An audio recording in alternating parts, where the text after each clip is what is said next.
Mang Acil Gentra Suara dina acara Dongeng Sunda.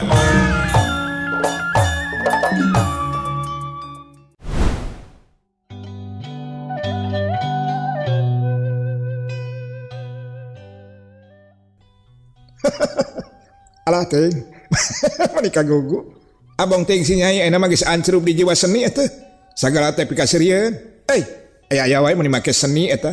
Nyarita, nyai ya, teh ngerusuh teuing gara nyariosna. Jadi we tah laras teuing.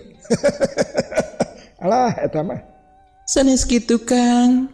Mangsa teh pamit telepat akang teh nuju jajan sangrai suuknya sareng jeruk di sisi jalan tah. Da ku oce oge nang katingali. Waktu senuju bade angkat ke balandongan. Ngan pas bade noel ka Kang Darman abdi teh dihalangan ku Hansip. Saurna teh teuing tua toel cenah janten we. Nu teh cios noelna. Oh kitu. Nya nyai, akang teh harita kerja jantah di si emak bari merhatikeun kaayaan di sabeureun balandongan. Nya kapaksa we akang teh jajan sangrai kacang. Oh jadi benernya nyai anu di dinya teh. Terus maksud nyai ayeuna kumaha ieu? Arek ilu jeung akang atawa rek kajaja wae heula? Kitu pok-pokanana Darman tumanya ka Oci, bangun bingung, teu dilapok Oci teh nyarita.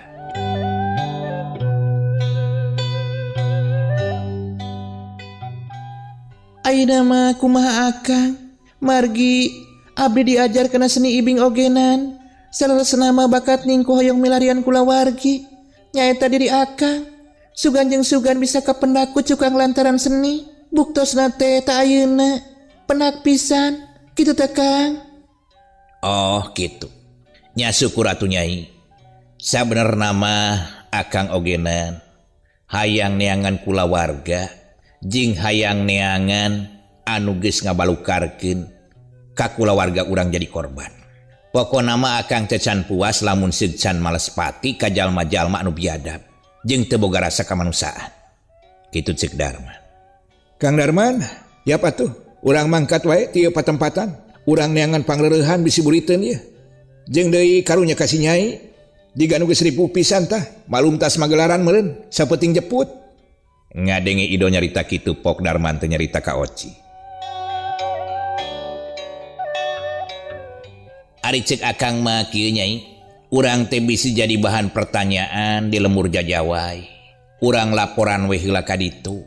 Bejakeun satarabasna kaayaan anu geus tumiba ka urang. Tak engke geus nepi ka ditu urang badami deui. Sae kitu ogenan Kang. Namun pamenak abdi mah upami uih teu jajawai. Sakantenan we atuh urang ka Abah. Wartoskeun yen bapa teh tos teu aya. Da bekel sareng di jalan mah abdi gaduh Kang ulah sieun. Sok engke dipayun pamimendakan warung urang nyimpang heula. Terus tuang supados urang teh jag-jag. Kitu cek Oci. Ngadenge Oci nyarita kitu, Darman kaingetan teu dilapok nyarita. Tah bener pisan kitu. Tah engke tas ti jajawai urang tuluy ka jebulan. Sakalian bebeja ka Abah. Nah, aku akang teu kapikirannya. Mun tita tadi atuh nyarita kitu teh. Nya asa kaingetan oge, bari jeung bener. Beuteung akang teu geus karasa lapar ye. Supaya urang bisa jag-jag tereh nepi ka tujuan. Bener urang neangan warung we heula. Kitu ceuk Darman. Muhun Kang, ta eta kantong anu caket Kang Darman pepeje teu ditebihkeun eta teh bekel jang urang di perjalanan. Pilih teu mungguhan, ngaran-ngaran urang lumampah sanes sapoe dua poe. Kalemur jebulan teh da tebih. Jeung deui duka ka mana jalanna upami engke teu jajawai teh. Nya sanggeus kitu mah. Gap kantong anu dituduhkeun ku Oci teh dicagap. Sahabat Oci nyarita kitu Darman geus bisa ngajudi naon maksudna anu aya dina jero kantong. Pok Darman teh nyarita. Nyai, cik sugan aya sarung jeung samping ieu dina wadah nu eta tah. Beuka diekeun urang gemol lah. Ulah mamake rajut kieu ieu bisi batur curigaeun majarkeun teh urang tas babado jeung tas rarampok. Pedah nama ieu bekel sakilobana. Kitu cenah ceuk Darman. Gap Oci teh kana kantong anu dijingjing kumaha eye terus milihan samping anu rada lalayu sekar. Sanggeus ngarasa manggih song diasungkeun ka Darman bari jeung pok nyarita. Iya Kang, cekap ku ieu sok bilih kirang mah tinggal nyarios wae daya keneh. Samping mah seueur kaleresan wadah nu ieu mah ieu. Tadi cacana ku nu sanes, dicanakna ku abi wungkul teh sareng emak. Gapri ku Darman teh ditampanan terus dibengket dihijikeun jeung buntelan salin Darman. Geus kitu jeung Darman teh nangtung pok nyarita ka Idon jeung ka Oci.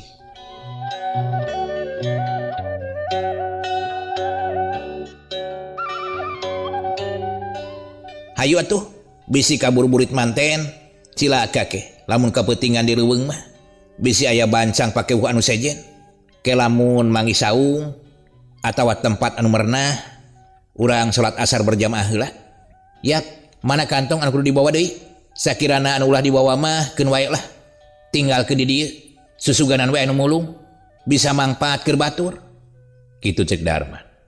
Nya sanggeus kitu maleos. Oci teh heula dituturkeun ku Darman, terus ditukangna dituturkeun ku Idon anu teu lemek teu nyare. Tilu jalma lumampah ninggalkeun eta pileuweungan. Ninggalkeun hiji kuburan, sasatna kuburan dua jalma anu geus mika nyaah jeung nulungan ka diri Oci.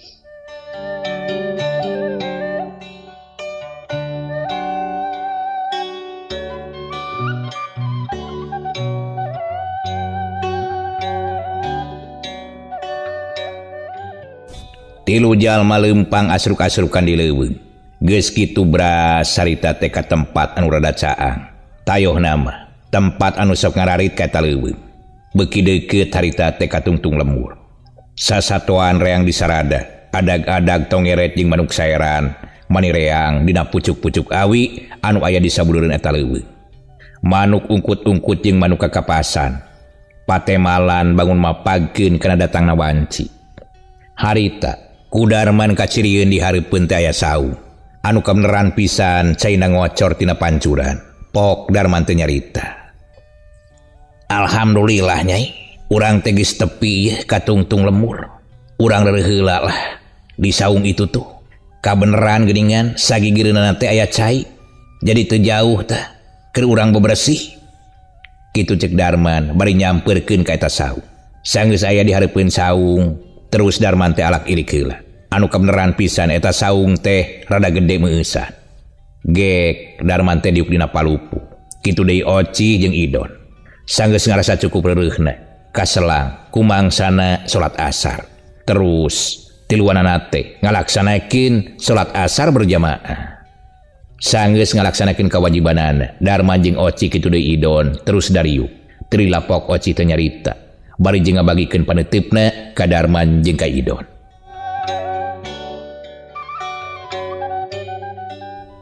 Kang, kumaha urang teh rek nuluykeun deui perjalanan atawa kumaha?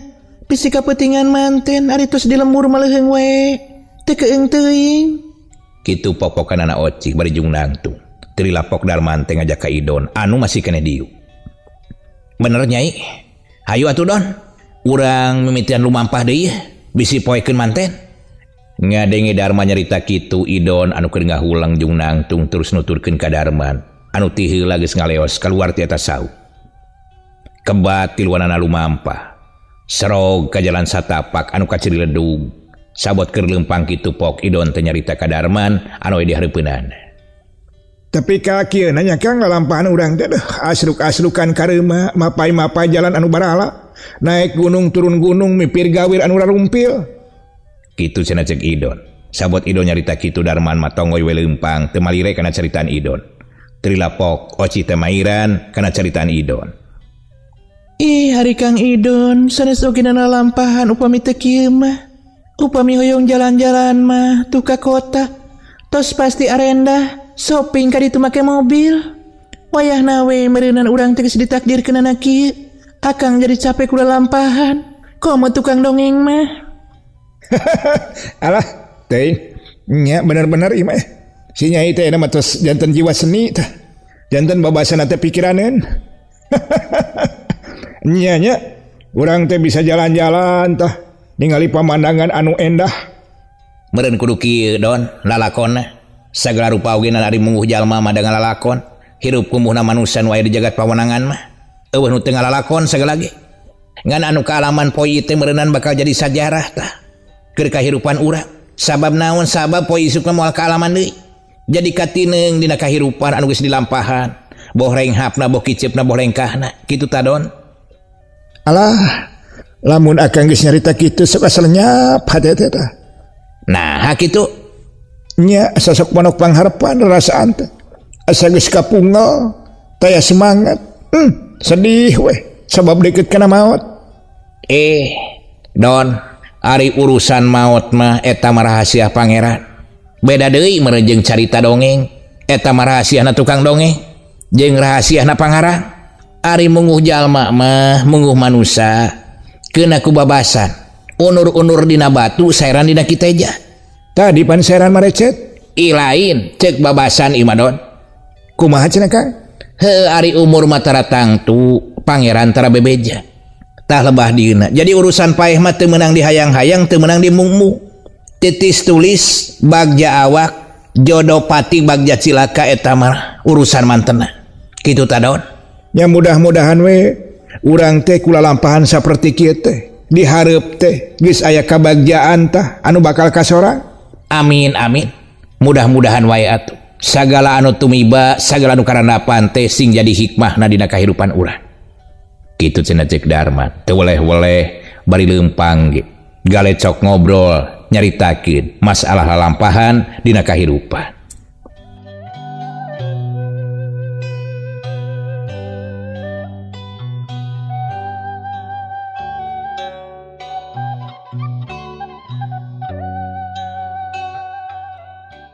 Harita keur kitu Idon teh nempo anu ngabrul.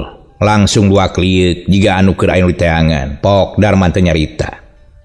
Aya naon Don? Bangun reuwas kitu neangan tangkal jeung naek. Tuh tangkal harendong tuh taekan.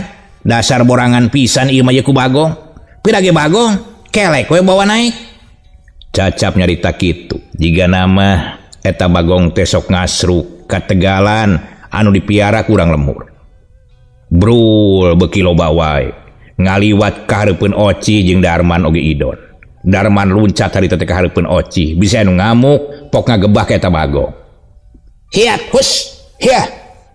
Langsung Darman teh masang kuda-kuda. Nempo Darman masang kuda-kuda. Celeng-celeng Idon ogenan luncat ngadekeutan ka gieureun Darman.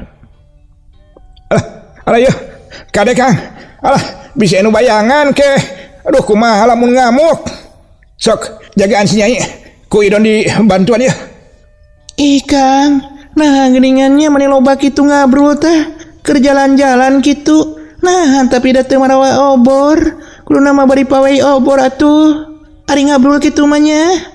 Cicing Nyai, cicing. Sanes waktuna ngabodor Nyai. Mani kena jiwa seni keur bahaya ogenan duh, ngabodor wae cicing. Bahaya itu Nyai, bahaya. Kitu cenah cek Idon. Harita eta Bagong teh pating salegrok. Tapi nempo anu tiluan hare-hare bae. Teu malire ka Darman, ka Oci jeung ka Idon. Nya sanggeus ngarasa eueuh mah abrulan Bagong teh. Pok Oci nyarita ka Darman. Wah, tos beres Kang paweina. Hayu bisi poekeun manten. Kitu cenah cek Oci. Sahabat Oci nyarita kitu. Bener we wanci teh geus nyedek kaburit. Barasat layung koneng ngabarasat ti belah kulon. Wuwuh endah ka tempona. Mayungan kasabudureun eta patempatan. Reangna sasatoan kaya ning tonggeret cing adag-adag. Mapag anu keur lumampah ditungtung lembur.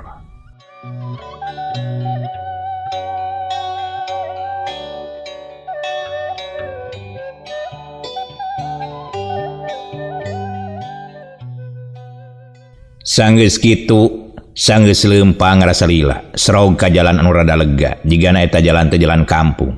Kadenge reangna hayam jeung sora anjing anu ngagogog di tengah-tengah lembur. Pok Oci teh nyarita ka Darman salaku lanceukna. Alhamdulillah Kang tageuningan. Tos kadang sora hayam, oge anjing teh ngagogog tereh ka lembur urang teh Kang. Wanci beurang geus kaganti ku peuting. Reangna gang jeung jangkrik anu disarada anu aya di sisi solokan. Darman jeung Oci kitu deui Idon anteng leumpang mapai-mapai jalan desa. Serog ka parapatan, randeg Idon teh ngarandeg, pok nyarita ka Darman. Ke. Kudu ka mana Kang urang teh ya? Asa bararingung. Kudu ka Katuhu atawa kudu ka Kenca nya? Atawa kudu lempang ka hareup? Sok pikiran aku Kang Darman. Sabot nyarita kitu. Kelila kadenge sora adzan magrib anu datangna ti belah Kencaeun. Pok Darman teh nyarita. Tah Don, Dituduhkeun kudu ka mana urangnya ngalengkah jeung kudu ka mana urang lumampah. Hayu urang nyampeurkeun kana datangna eta soradan. Kitu cek Darman. Kebat atuh sararea teh sukuna ngalengkah nuju ka datangna soradan. Anu maksud jeung tujuan nama arek milu berjamaah salat maghrib bari sakalian milu reureuh di eta lembur. Sanggeus sababaraha menit sarok Darman teh jeung Oci kitu deui idon geus aya di hareupeun eta tajud. Kalacat asup pok Oci teh nyarita. Urang sakalian mengiring berjamaah Kang ke pamitos reureusakan tenan nyuhunkeun widi tah ka paajenganana sugan jeung sugan we tah kawidian ngiring ngareureuh sawengi mah ditajub. Kitu Kang. Sabot keur ngahulang kitu. Kalacat harita teh anu datang anu rek milu berjamaah jiga nama. Pok Darman teh tumanya ka eta nu anyar datang. Nya eta hiji aki-aki anu geus bongkok awakna. Pok Darman teh nyarita.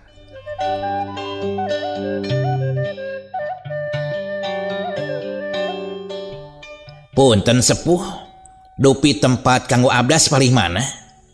Kitu cek Darman. Nempo aya jalma tiluan gebeg eta aki-aki teh ngagebeg. Pok eta aki-aki teh ngagerentes. Waduh, saha deui ieu rek ngaburak-balik ieu lemur. Buah-buah bala di komplotan garong itu nu rek ngahajang ngaburak-balik ka lemur ieu. Pada teh tulus anu ngahalang-halang. Waduh, cilaka ieu mah yeuh. Nempo aki-aki ngaulang kitu, Pok Oci teh nyarita. Aki punten bade tumaros paling mana tempat abdas. Ari aki-aki kakara sadar yen tadi teh anu nanya. Ngan jigana eta aki-aki teh pananya Oci teu pati kareungeut. Manehna ngingat-ngingat anu panggeulana nanya. Pok aki-aki teh ngajawab. Oh, bade ka jaman. Punten tutu ka palih pangker tu aya pancuran palih ditu. Ngadengi eta aki-aki nyarita kitu, kebat Darman jeung idon teh kapipir dituturkeun ku Oci. Sanggeus beres abdas sup tiluanana teh arasup. Harita geus kadenge imam ditajub keur maca takbir.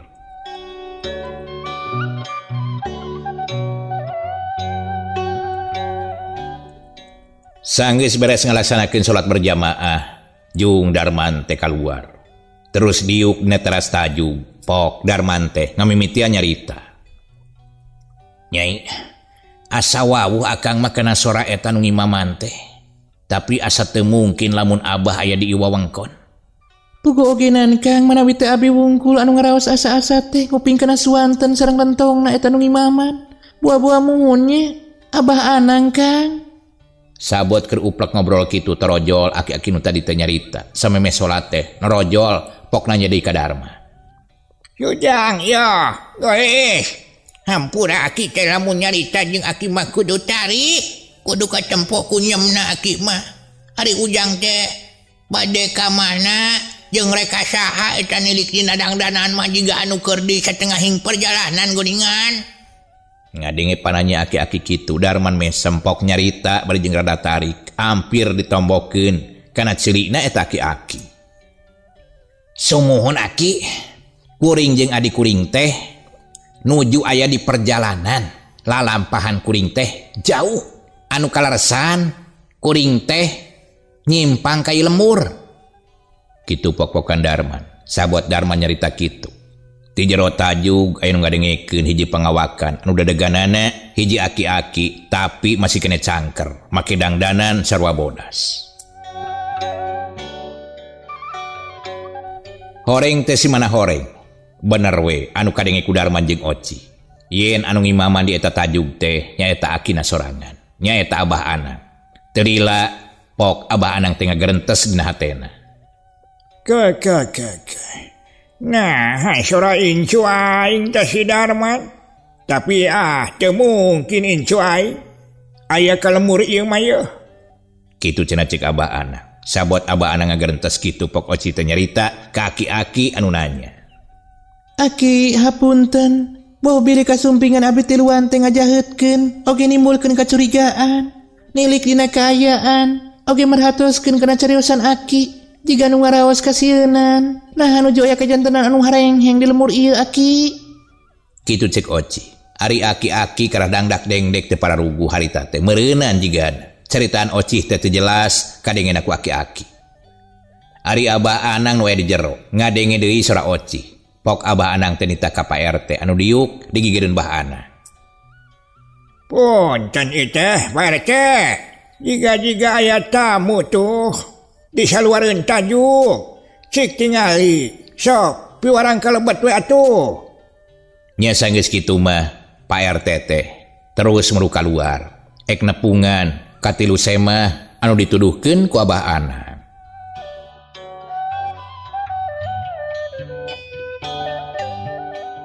Harita Pak RT terus ngadeketan ka jalma anu tiluan. Pok Pak RT teh nyarita. Punten Aden. Manawi ieu teh kasumpingan Bapa yang ngawagal waktos Aden anu nuju reureuh. Bapa teh kawiatan sahur ku itu tuku si Abah anu aya di lebet. Rehna sahurna Aden tiluan teh kedah ngiring sareng Bapa ke lebet. Gebeg Darman teh ngagebeg. Kasurung kurasa penasaran Pok Darman teh ngagrentes dina hatena. Kek. Nah aya naonnya? Curigaeun kitu ieu. Ka diri aing tiluan. Make jeung digeroan titah ka jero sagala. Buah-buah anu teu beres ieu. Ah penasaran. Arek ditepungan ku aing mah ka jero. Kitu grentes hate Darman bari neuteup ka Oci jeung ka Idon jiga anu mere isyarat. Jung tiluanana teh nangtung, kalacak, asup ka jero taju. Sanggeus aya di jero taju, Pok Pak RT teh nyarita ka Darman jeung ka baladna. Mangga caralik Aden.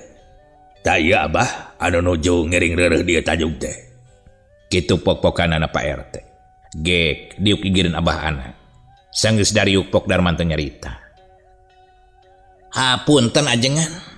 Sim kuring teh seja ngiring ngareureuh ieu teh dieu taju. Punten bae Bobili.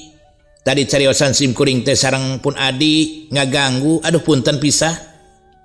Kitu cenah cek Darman. Sabot Darman nyarita kitu. Pok Abah Anang teh ngagrentes dina hatena. Ai. Ieu mah geuningan incu aing ya. Anu salila ieu di tangan ku aing.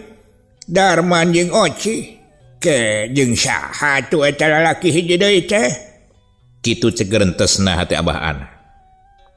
Sumuhun mama ajengan, hapunten anu kasuhun. Nyarios rada tarik janten ngaganggu. Kanu kaleresan nuju wiridan. Margi teh aya sepuh anu naros kaleresan. Jigana teh eta sepuh teh kirang pangreunge. Janten we nyarios teh kedah tarik hapunten pisan. Kitu cenah cek Oci. Ari Abah Anang harita teh seuri heula, samemeh ngabejakeun. Ieu naon maksudna titah ka jero taju. Kasep geulis, incu Abah. Yap tempo saha anu aya hareupeun teh. Abah teh ngahaja ieu neneangan hidap. Beu ka dieu bagja pisan Abah teh. Cacap nyarita kitu. Darman jeung Oci nyengkatkeun beungeutna. Terus neuteup kan aya di hareupeunana. Sabot melaung kitu, Pok Darman nyarita ka Abah Ana. Abah ieu teh leres anu 3 bulan. Abah Kang, tapi nah aya di patempatan geuning. Kitu cenah cek Oci oge. Terus Darman jeung Oci teh ngagabrug ka Abah Anang. Pok nyarita. Abah, hapunten abdi Abah. Abdi teu tiasa ngajagi pun Bapa perlaya ku jalmi anu durjana.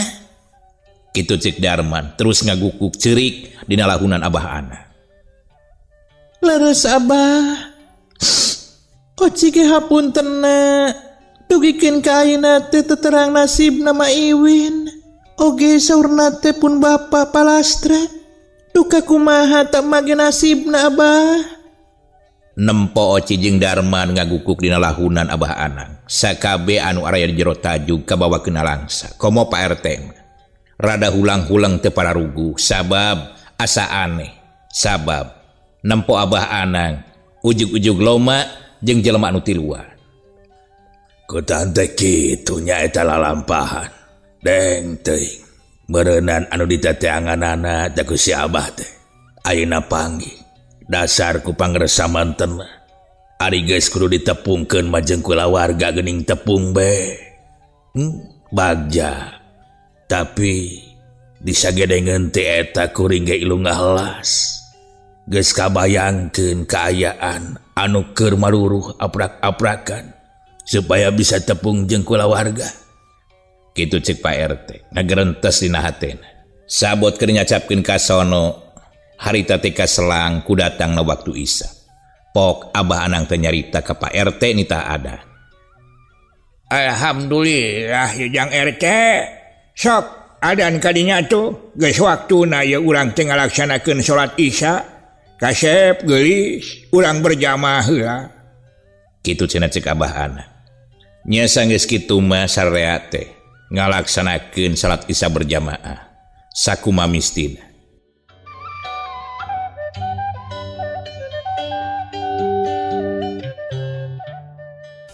Sareng sena berjamaah salat, pok Pak RT teh nyarita ka Abah Anang. Abah, supados langkung tumanina, hayu urang dibeumisim kuring wae atuh nyariosna. Tah hawatos ka incu Abah, tos aprak-aprakan panginten. Sanes lalampahan caket-caket. Urang kabumisim kuring bae ayeuna mah. Kitu cenah cek Pak RT. Ya hade kitu oge Jang RT. Nuhun pisan Abah teh diangkeun. Yap atuh Ujang Nyai. Urang kabumina Jang RT di ditu. Sakalian milu rerep istirahat. Kitu cenah cek Bah Anang. Nya sanggeus kitu mah Pak RT teh nguniang nangtung ti heula. Terus dituturkeun ku Abah Anang kitu deui. Ku Darman Oci jeung Idon. Anu maksudna arek ngajugjug ka imah Pak RT. Gancangna carita harita teh Pak RT geus nepi ka hareupeun imahna. Terus uluk salam ka pamajikanana. Assalamualaikum. Kitu cek Pak RT. Teu lain nu norojol bari ngajawab salam. Reket panto teh muka pok Bu RT teh nyarita. Waalaikumsalam warahmatullahi wabarakatuh. Geuning bapakna, geuningan seueur jalmi deui teh. Sok atuh karo lebat. Kitu cenah cek Bu RT. Mani dareh deh ngabagiakeun tatamu anu nganjang ka imahna. Nya sanggeus kitu mah Abah Anang oge sararea teh terus sasalaman.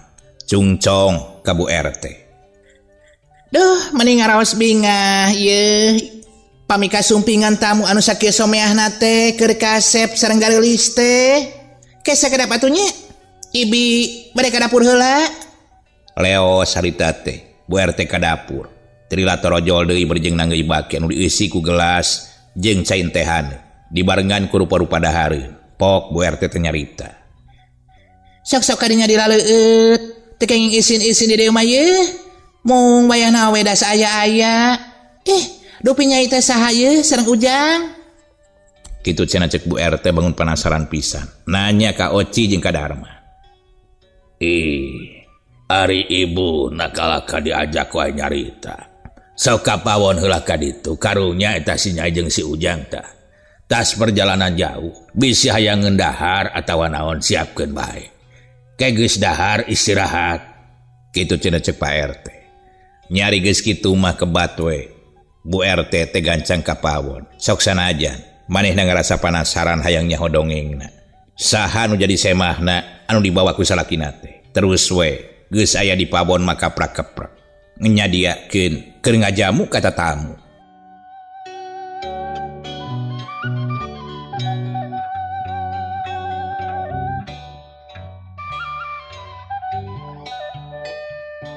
Harita Abah Anang ngamimitian cumarita. Anu dituju teh nanya ka Oci. Nyai, Abah teh hayang apa ieu teh? Kumaha kajadianana tepikeun ka papisah jeung indung hida? Abah teh hayang nalungtik anu pasti. Ayeuna bisa ditepungkeun jeung Nyai. Tak engke lalakon Abah ogenan baris dicaritakeun ka hida. Sok Abah teh hayang ngadenge heula lalakon hidap. Kitu cenah cek Abah Anang. Bari ngareret ka Oci. Ngadenge pananya Abah Anang kitu Oci teu waka-waka ngajawab, gap kana cangkir, terus nguyup citehan. Bangun anu hanaang pisan. Geus kitu pok nyarita.